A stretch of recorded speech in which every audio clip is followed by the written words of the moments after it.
Great, great, great, great. Good to have you all here today. Thank you so much for being here. I'm Bill Bymel, and welcome to the August 10th episode of the Win-Win webinar series. I'm so grateful to have our growing audience with us here live this morning. And if you are joining us for the first time on Facebook Live, we hope you will join us live in the Zoom room for upcoming episodes. We meet the second Tuesday of every month, noon Eastern, 9 a.m. Pacific time, to discuss all things real estate and mortgage servicing. We primarily focus on the field that I specialize in, which is investments in the non-performing, sub-performing mortgage space, residential and commercial. And, I woke up this morning thinking about, it was about a year ago that I first had the idea to put this win-win webinar series together. And at the time, it seemed like such a gargantuan mission to be able to commit to something on a monthly basis with audience, with guests, and to engage in helpful and inspiring conversation about real estate and mortgage space. And I am really proud of where we've come. We've done our monthly series live every month. We've had some incredible topics. We've had an economist, Andy Walden from Black Knight, has joined us twice to discuss up to the minute data in the mortgage world and real estate world. We've had conversations about mortgage servicing. We've had conversations about retail, commercial real estate development, opportunity zones, discussions with investors, discussions of property management. And so we hope that you're bringing you the content you want to see. If you're with us live today, I encourage you to click on the Q&A button. Feel free to share with us any questions that you have that's on your mind. Today's topic is going to be evictions. I think it's been a growing conversation in the news. There's been a big turn of events in terms of government intervention. The national eviction moratorium expired July 31st with no expectation that it would be renewed. And on August 3rd, the CDC came in with another national eviction moratorium, the details of which I'll discuss with you in a minute. And we'll get into conversations with my guest and friend, Eric Gonzalez, as well. Just to let you know about upcoming episodes of the series, next month, we're going to have a high net worth investor panel. We're going to be visiting with LPs that invest both on commercial and residential real estate, as well as in the secondary mortgage market space. And then in October, we're going to have a fourth quarter outlook conversation. I'll probably have Eric with us here, as well as several other of my friends and colleagues at competing firms in the space, so that we can kind of give you an outlook of what we're seeing going into the fourth quarter, because I believe there's going to be quite a change in the public perception of the real estate market in the next 60 days. To bring that to home, I would like to thank Eric Gonzalez for being here. Say hello, Eric, and why don't you tell our guests, for those that don't know you already, a little bit about your background. Yes, Eric Gonzalez, Spurs Capital. Been with Spurs since about 2010, probably a little bit earlier than that. Have spent my entire career on working on distressed assets and every facet that encumbers them, from diligence up front to onboarding to management to construction, violation, eviction, liquidation, reporting, anything and everything you can imagine that can go in between their insurance claims, mortgage insurance claims, Anything that you can possibly name is something that we encumber and tackle on a day-to-day basis. That's right. I guess in total, I'm actually at about almost 20 years doing this now. So I 20 either years doing this and you look like you're yeah, 28. So yeah. I that's wish. amazing. When I wish. Another exciting fact is that you are the actually coming to us live from the Spurs offices in Manhattan, not the Correct. Tottenham Hotspurs, although you would look No, at over your no. shoulder and think otherwise. Yeah. You can see where the name Spurs came from. I'm coming to you live from what used to be a dining room in my home in Beverly Hills, now converted to my Zoom cafe. But no, it's really, you and I have worked together, Eric, 12, at least over a decade. Yeah. And it's always a joy to, first of all, you're definitely one of the harder working guys in the business. And I like having you on this conversation because it's really about straight talk always. And especially today when it comes to a conversation about evictions, because I want to recap things on a national scale first. And then we're going to come to the worst case scenarios, which is probably what we're seeing in the major cities, where there's a much more aggressive government intervention into the eviction process versus the outer states and whatnot. Let me run through some stats that I kind of put together here. And because eviction is it's a soft topic, right? It's something that we don't want to step over the reality of what it means for people to lose their homes. And in the case of business evictions, we think there's going to be a ton of those. And we've already seen some of that starting to pop up on the commercial side of things. But it's not without seriousness that we're having this conversation. But there are many perspectives and there are many different parties affected. It's not just big business versus those who are trying to, that lost their job. So let's keep that in mind. As of last August, the Aspen Institute did a study, and they were measuring the unemployment rate at the time comparative to what they were getting as far as reporting. This was before a lot of the second round of CARES and whatnot. They were reporting as many as 29 million Americans were possibly would be facing eviction by the end of 2020. Now that we've seen a resurgence in employment in some sectors, those numbers have gotten a little bit better. But data collected from the census between August of 2020 and June of 2021 shows that on average, 6.6% of Americans are behind on their housing payments. That's inclusive of both renters and mortgagees. Anecdotally, what we saw happen was the federal government had announced on January 29th that they were not going to extend any federal bans on evictions. And the evictions, therefore, moratorium expired on the weekend of July 31st. And on Monday, August 2nd, evictions were legally filed in states around the country. Anecdotally, there was a report out of the state of Georgia that as many as 70,000 eviction files were submitted to statewide just in the first 2 days of August.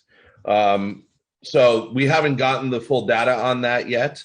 And it's an interesting situation because the other data that's come out is really the difference between the mom and pop landlords and the professionally managed higher end rental properties, where you've got, middle and upper income renters are making their rental payments at 95 to 97% rates.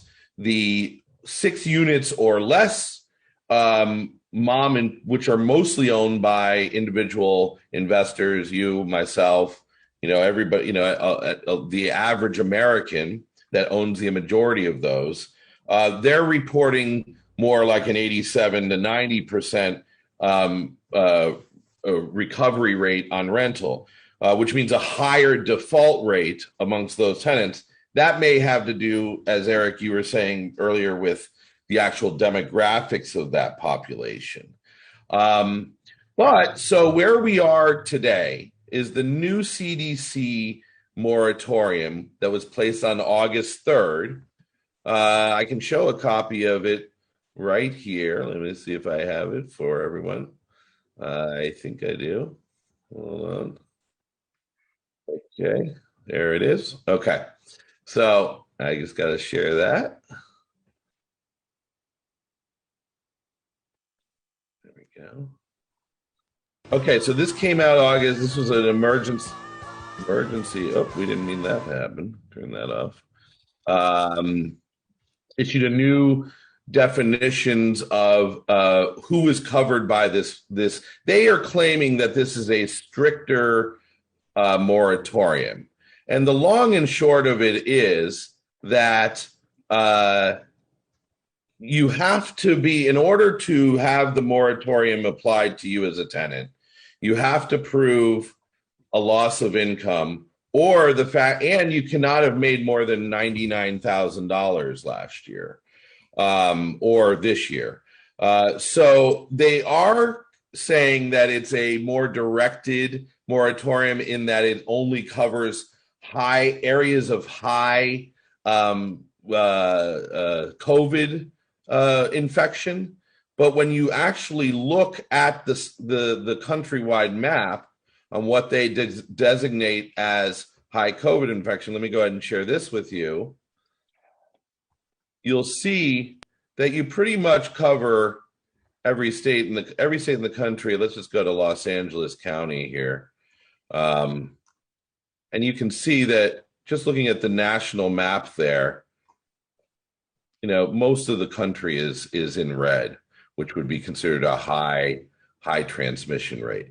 So this moratorium does apply to the majority of the country, and yet it only applies to supposedly the severely distressed, lower income tenant. Is that your understanding of it too, Eric? It's interesting because even with the moratorium prior to this, specifically certain counties and states took on their own type of regulation or rules or whatever you want to call it, where, here in New York, even though the moratoriums are lifted, it still had stays in order up until August 31st. I have not seen that date get extended, but I do think it's very specific to region and how the local municipalities or the local courts are handling it and handling the cases, which are still to be seen. Right. Now, the report from what I'm seeing is that they're now, the CDC is now trying to have this national ban in place through October, and word on the street is, in every article that I've read, law.com, etc., is that this ban itself will probably be stricken down in court. But by the time it does get stricken down, you're going to be 60 to 90 days out. You're going to have it. Yeah. One of the things that confuses me is you'd think that if there was going to be an eviction issue and it had to be worked out between landlords and tenants, that those summer months would be a better time for people to be seeking new shelter versus waiting until October or November over the winter when the moratoriums lift. Are you seeing any evictions to move forward in New York City whatsoever in any of the various counties? No, everything's getting pushed to September. The only cases that are being heard but no actual warrants being delivered are pre-petition cases prior to the pandemic. Besides that, any filings thereafter are getting adjourned out to post-September. We saw one get adjourned out to January already. Wow. And it's interesting to think of because, and I'm not sure, I can't name every, court across the country, but from where I sit, a lot of courts come around holiday season they have their own universal, let's call it, where they have a thought process where they don't go ahead with lockouts because Yes. it is holiday season. Come October 3rd, when it's supposed to expire or get lifted or whatever it is, you're right around the corner, which really gives a lot of signal that this might go to that this might go through to end of the year.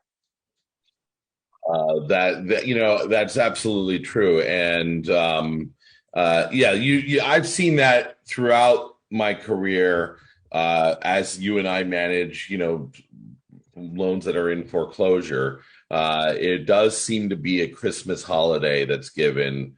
So once you take that into account and the fact that you're already looking at October, not a lot's going to get done in November. It seems like we're going to successfully kick the can down the road for for the rest of this year in terms of, and so what you're saying is that the pre stuff that was foreclosure sold and an eviction started before the pandemic, that might be slipping into the cracks. So there's some court activities now.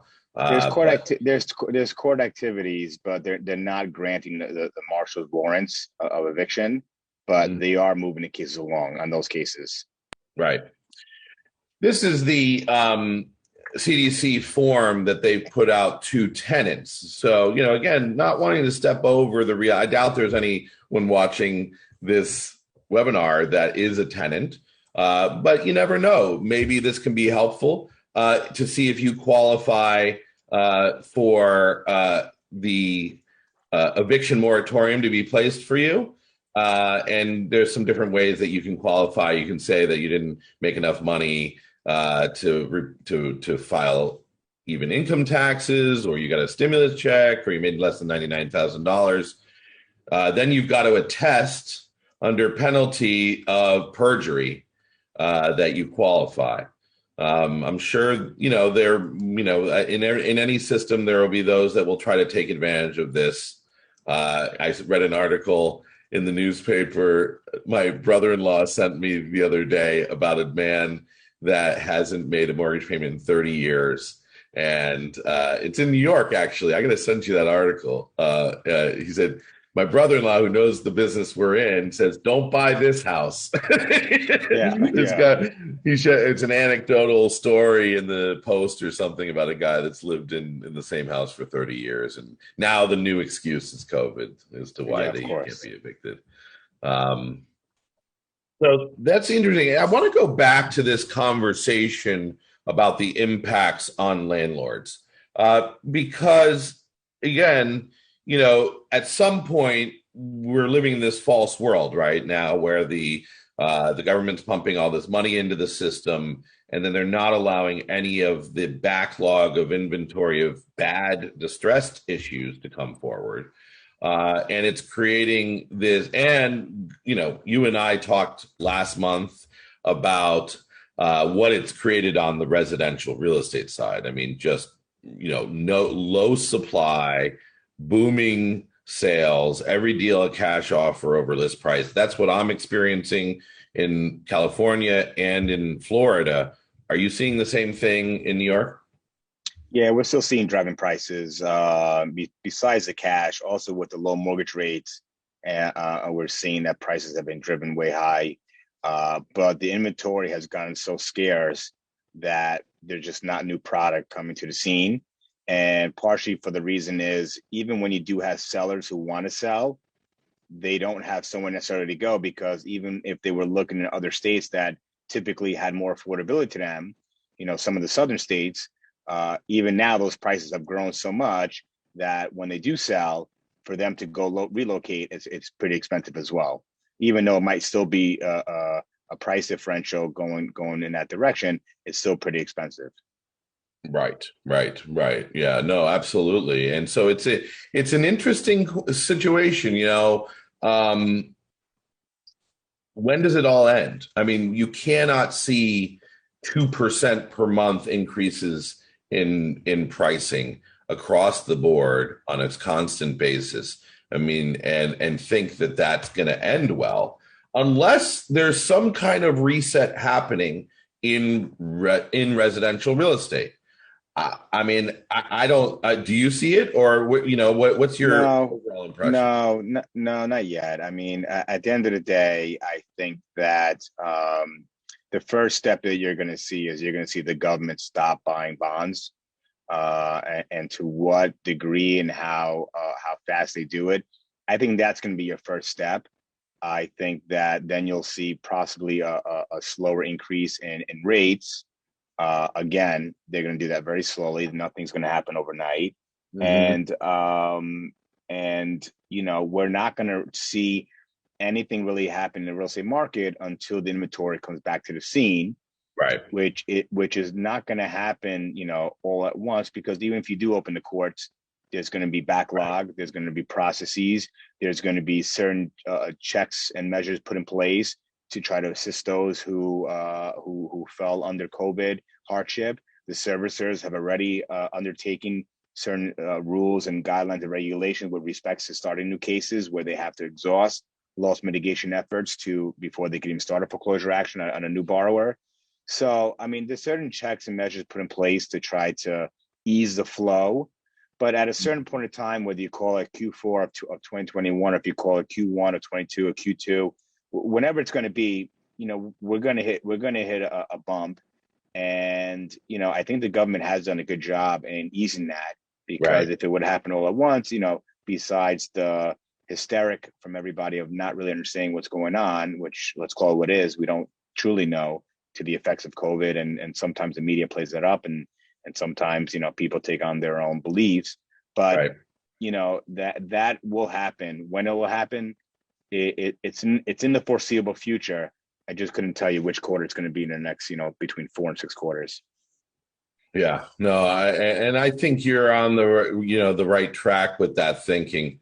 Let me go ahead and share a little bit of an article that was recently. These are the top 15 states where foreclosure. I mean, I'm sorry. This is eviction and foreclosure. So you got a lot of Midwest states. Believe it or not, Texas high on the list. Indiana, North Carolina, Nebraska, Tennessee, Oregon, which was an interesting one. I thought. You don't usually see that. Oregon, I thought, was a booming state. Mississippi, Georgia, Oklahoma. I mentioned Georgia before. New Mexico, we've actually seen a lot of evictions already going forward, and maybe it's because these are the courts that are open now. One thing I Yeah, would yeah, call makes sense. right, that makes sense. Yeah, And one thing I yeah. would call it that I'm keeping an eye on is this evictionlab.org. This is current data as of the last week of July. And they only track 6 states and 31 cities. So this is not a nationwide number. But inside of those 6 states and 31 cities, it's an interesting mix of, big cities and, secondary, tertiary cities, along with kind of a range of 6 states. They had a 5,300 only evictions the last week of July. I am waiting to see this number updated to see what, if anything, happened the first week of August. Might be our first indicator of things to come in that front. But and the other thing that the government did, by the way, besides the CDC moratorium, is that any one that owns multifamily real estate that is backed by a Fannie Freddie loan, a government sponsored loan or government insured loan, they too are subject to a moratorium on eviction of their own brought on through that federal agency. So we're not really seeing the numbers yet, and it looks like it's going to get pushed for another 60 days, but we will see some glimpses of it, I think, here in the next few weeks. I really want to come back to one more conversation. I want us to keep, maybe get your thoughts on this, and then we'll move on to one or two more topics, and we're going to have a pretty shortened webinar today. The difference between the mom and pop rental properties, which could be a single family home owned by an individual investor, or the 4 unit, the duplexes, fourplexes, sixplexes. The majority of those residential real estate properties are owned that are used for rental purposes are owned by mom and pop investors. Now, many times they own them cash. Sometimes they have a mortgage. Sometimes that's a government insured mortgage, or sometimes it's just a private portfolio mortgage. My question to you is with their, do you feel that the mom and pop landlords are getting squeezed? Are you hearing anything in that regard? I read an article in the New York Times, which I posted on my Twitter a few weeks ago about a landlord in Queens, in your neck of the woods. She owns a duplex. She lives in one unit. She has a tenant in the other. And the tenant has not only not paid her since the start of COVID, but literally they like spit on her when she walks out of the home. So they're harassing her, and they owe her $24,000 in back rent. They're saying, "Screw you." So what's the mom and pop landlord dealing with? I think these big corporations that own either groups of single family or the professionally managed complexes that are higher end, that deal with a higher end demographic, they seem to be weathering the storm well. But what are you hearing from, or do you have any sense of what mom and pop landlords around the country might be dealing with, kind of caught with both ends, having maybe tenants that aren't paying and bills that they have to cover themselves? So I think a big portion to that, and this is my opinion, I haven't done any actual research on it myself, but based upon my experience and my understanding of it is in your smaller residential units, we're talking about 6 units, or less. I believe that the demographics of the type of tenants there might have employment where they're taking refuge under the unemployment insurance benefits. And with that, they realize that there's also going to be they hope there's going to be some sort of rent reform bill that's going to assist them in catching up on their rental payments. So if the government's paying them not to work, they're not going to work. And if they believe that they're going to collect rental relief from the government, then they're not going to make their rental payments. And if the landlord can evict, then they're not going to leave. Potentially with these larger complexes where the type of employment or demographics that might be drawing in, they might be in the financial institutions or employments where those are thriving right now. Or, I think it comes down to the demographics of the area you're in and what type of tenants you have. If you had tenants that worked in a restaurant, managing a restaurant, and that went through its woes over the last year and a half, I mean, it's going to have a huge impact on their ability to pay the rents. And you're going to have also, depending on if they're collecting this unemployment insurance, it's going to have an impact on them wanting to pay or their ability to pay for the fact that they're not getting the income that they generally did, or because they're taking advantage of being able to collect the benefits from the government's assistance.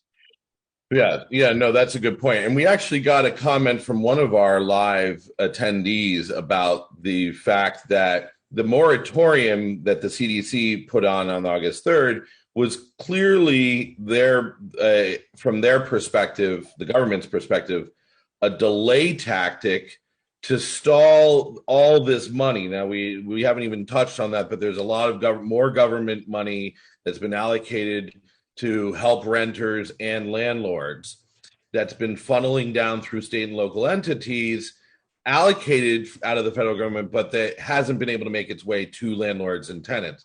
So it may delay eviction, but it also, if that money does flow through, then this actually could work as a policy that they took, right? To delay just long enough to start to help tenants out. That's possible. Which is, listen, again, I'm sure that the government is trying their very best to do what they feel is going to help everybody. And unfortunately, when you're trying to assist everyone in masses, there's going to be people who get more assistance and there's going to be other people who are kind of left out in the cold. It's just interesting to me that the business protection payments, they were able to roll out, basically within a couple of weeks' time, if not even shorter. But on the rent reform bill, they're not able to put this together in the last 6 months. Yeah. We've all known about the moratorium coming to an expiration date, and yet no actions were taken to enforce that the monies would be ready for these actual tenants to take advantage of. Which, if you think about it, if you can assist a tenant in making the payments, that's going to assist the landlords, which is going to allow them to start making their payments. Right. And it's going to be the cycle will enable that the markets are sustainable. And even though I believe we'll take a certain pull, we're going to see a certain pullback, but that funnel will allow us to get to that point at a much smoother scale. But as of date, we have not seen any progression as far as how that reform is going to take place, or any methods or anything between. Yet the landlords are still maintaining property insurance. The landlords are still maintaining taxes. The landlords are still paying for maintenance. The landlord is still paying for utilities. The landlord is still paying for water bills. All this is still being incurred by the landlords without any government aid. Right. No, that makes, yeah, exactly. And that's obviously, and like I said, that goes right back to the conversation about certain landlords that are, that might not have the purse strings and the bankrolls to sit on, paying their payments or upkeeping a property when their payments aren't coming in. So, and that's what I guess I'm most concerned about. I think that, ultimately, you make a very good point. I think our Nick made a good point in our commentary that the government is trying to do whatever they can to help this situation in terms of a soft landing. But the other side of it is the reality of the world we're living in right now is that it's really not, it's a false economy. It seems like, it's this we're living in a place of, spending free printed money, running up big debts, both, I'm not talking about real estate. I mean, you can look at the soaring debt loads on not just on the student loan and the automotive, but like the credit card debts that have increased. And at least on the real estate side, there's really no consequences for those that haven't paid. And I feel for the tenants that have lost their jobs. Those people that are really distressed need to get government support, and the landlords should be also supported in those cases. What I'm concerned about is that middle tier that we saw that might have taken advantage of the PPP a little bit and now might be taking advantage of the eviction moratoriums. But I guess, what can you do about that, right? Yeah, I mean, listen, at the end of the day, you can only try your best to help everybody, but some will take advantage of it, while others will, use it to their best interest and help themselves. But it's still to be seen. Yeah. And I think that what the result will be is in the fourth quarter of this year, a lot of the opportunity will end up in the secondary mortgage market or in the secondary markets in general. So I think that you're going to see some banks and private equity guys that are sick of waiting out these moratoriums start to move product to other private equity groups in the fourth quarter. You could think of it almost as the rich getting richer, probably. I don't know how much of that flows down to, how that helps mom and pop investors, and how, it could be, more of the Invitation Homes obviously increasing their market share in the single family rental community. Bill, there's a thought that comes to my mind when you say this is, with some of the people, in the private equity space exiting and taking the opportunity with the appreciation that's hit the real estate market. Yeah. I think that the danger there is, they might be exiting with a higher valuation, which will be beneficial to them. And then you got to be a little bit careful on those entering come Q1, whatever it is, Q2 2022, that if there is a pullback, being the first one out the gate has its dangers. And I think that it needs to be, it needs to be thought of when these investors are out there and they're pulling down these trades, that there's going to be a pullback. When that's Right. going to be, it's inevitable, Yeah. one way or the other. No, that is, I'm so glad you brought that up because, it does bring it back around to what we do, right? Which is buy a lot of these pools of mortgages or REOs in secondary market. And so what I'm hearing you say is be careful about bidding off of this year's pricing or the pricing that may be perceived if you're following a trend of 2% per month increases in price. And because I know that we're not following that trend. Our modeling is keeping HPI level because we feel I feel like, and I think most of our analysts agree and our partners agree that this has definitely been an inflated year valuation wise. Is that what you were saying basically, Eric? Yeah, exactly. I want to talk about one more thing, and then we're gonna cut out. I learned about something new myself. After 20 years in real estate, you always learn something new, and that's what's so exciting about this work for me. And it might make me look like a fool, but I don't mind looking like a fool. I learned what an SRO is. And that's what's referred to. SROs are single room occupancies. I learned it just last week from you, Eric, as we came across an asset that we own. He's like, "Oh, it's an SRO," and I said, well, "SRO? Do you want to tell us? You want to give us a quick overview of what single room occupancy units are, both legally and illegally?" Yes, and just to clarify, the one we're dealing with is not legal SRO. It's just technically being used as SRO, which is, legally speaking, you're able to rent rooms out by individual rooms. So you can have, multiple bedrooms on each floor, and each one, it's considered its own unit. Now, that requires, certain code and enforcement that you have to abide by, whether it be, sprinklers, fire doors, or I'm sure there's a plentiful list that must be maintained in those scenarios, because you do have more housing and more individual living there. But at the same time, there's people out there who will take call it a 2-family home, and they'll use it for a rooming house and collect rent illegally, but they'll cut it up into individual rooms. So there is a method of doing it legally, and there's also a method of illegally, which is the situation that we're dealing with, Bill. Right.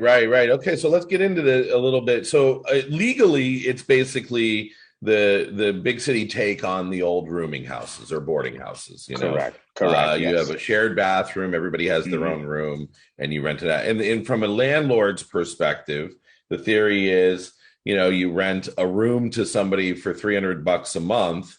You got 5 rooms, it's $1,500 a month. You might only rent the whole place for $1,200 a month. So there's a landlord benefit in the sense that there's theoretically supposed to be getting more money out of the property that way. The situation we've come up against is a single family or a 2-unit. I'm not sure if it's a single family home where they have done this. Now, what's the approach going to be? How do you deal with that from an eviction standpoint? Well, everybody's got to get served on their own individual unit. Each unit has to be labeled so that the marshal knows which unit is delineated in the actual case. And it's a normal proceeding. And the tricky part is, especially here in New York, you could still be held liable to the SRO rules and regulations, even though you're not a legal SRO, which means that evicting them will become much more difficult. And if they have a verbal month-to-month agreement, you might be forced to keep them as a tenant up to a certain period of time. Wow. And have you, so it's something for people to keep in mind. I wanted to presence our audience to them. In certain states or cities, I don't think I think you treat it like a normal eviction. In a place where, like New York City, where SROs already have their own designations when they're made legal, it's interesting to hear that even illegal SROs, the tenants inside of those, could Correct. still claim they fall under the classic SRO protections. That is Does that correct. 100%. right? Yep. Okay, well, that's some interesting stuff. You learn something new every day. As always, I'd like to finish out our this month's webinar with predictions. And I really hadn't even thought about my prediction. It wasn't going to be funny, or was it going to be serious? And do you have anything in mind to share with us as your predictions, your funny or serious predictions as we leave today? Not funny, because I do recognize that there are people out there who are suffering and have suffered because of COVID, and that's very unfortunate. My prediction, I believe that we're going to be in a very similar spot up until the end of the year. I believe that we're probably not going to see any real substantial movements, changes, court changes until January, which, I will leave as an asterisk. Depends on where we are with COVID at that time. As we're hearing and seeing certain states like Florida that's seeing a big upheaval in the new Delta variation of COVID, so things can change, and Right. depending on how severe things get, hospitalizations get, and overcrowded the hospitals get, that's going to have a huge impact. But in my prediction is come Q1 of 2022, I think that's when we start seeing some real movements. I think we're going to be in the same position through the end of the year, especially with the CDC coming out with the guidance of early October, which is holiday season, which means once you go into November and you have Thanksgiving, then Christmas, the courts take it upon themselves to push that can down the road into the following year.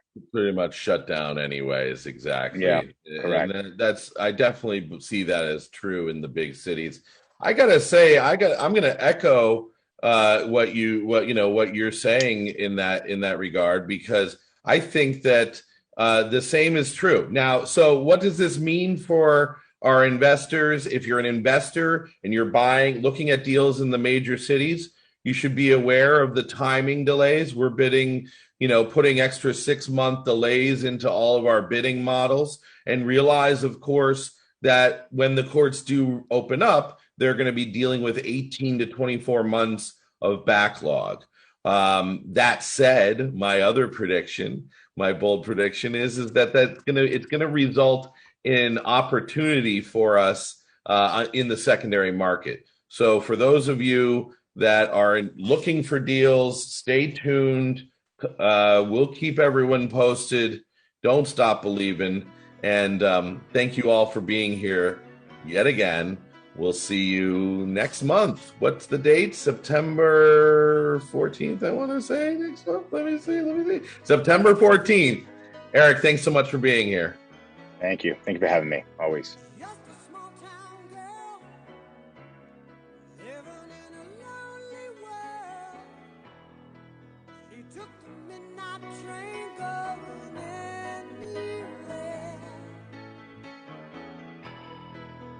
Just a city boy, born and raised in South Detroit. He took the midnight train going anywhere.